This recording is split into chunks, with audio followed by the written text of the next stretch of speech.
एक दिन जब दरबार भरा था तो एक बूढ़े बुद्धिमान जिनका नाम देवप्रियन था, उन्होंने राजा से कहा, महाराज की जय हो। मैंने बहुत साल आपकी सेवा की है। अब से मैं आपके दरबार में नहीं आ पाऊंगा। मैं अपने गांव जाना चाहता हूँ और वहां अपने परिवार के साथ शांति से रहना चाहता हूँ। कोई बात नहीं कि आप बूढ़े हो गए हो। हमारे राज्य को आपके ज्ञान की जरूरत है। ज्ञान कभी बूढ़ा नहीं होता है। मैं इस दरबार की सेवा से आपको आजाद करता हूँ। राजा बूढ़े विद्वान का बहुत आदर करते और उन्हें पसंद करते थे। तेनालीराम इस बदलाव को पहचान गए।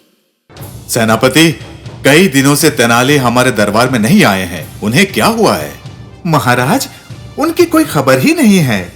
उनका घर भी बंद है। लगता है कि तेनाली हमारा राज्य छोड़कर चले गए हैं। क्या? तेनालीराम हमारा राज्य छोड़कर चले गए? मैंने क्या गलत कर दिया? भगवान मुझे ऐसा दंड क्यों दे रहा है? हे भगवान, मैंने ऐसा क्या कर दिया? महाराज, चिंता मत कीजिए।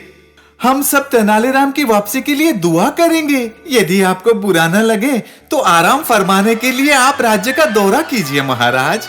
लगता है ये अच्छी सलाह है। ठीक है, मेरी यात्रा के लिए प्रबंध करो। राजा नदी किनारे घूमने गए। जैसे वो जा रहे थे तो उन्होंने नदी का साफ नीला पानी देखा। आहा, नदी का पानी कितना ताजा और साफ दिखाई दे रहा है।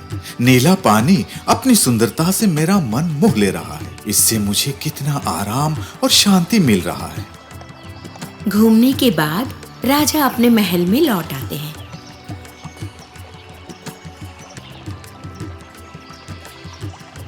अगले ही दिन वो फिर से नदी किनारे जाते हैं। वही पानी।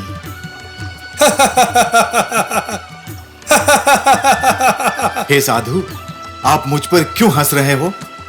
नदी के पानी की तारीफ करना क्या गलत है? हाँ महाराज। क्या गलत है? नदी में जो कल आपने पानी देखा था वो बह चुका है।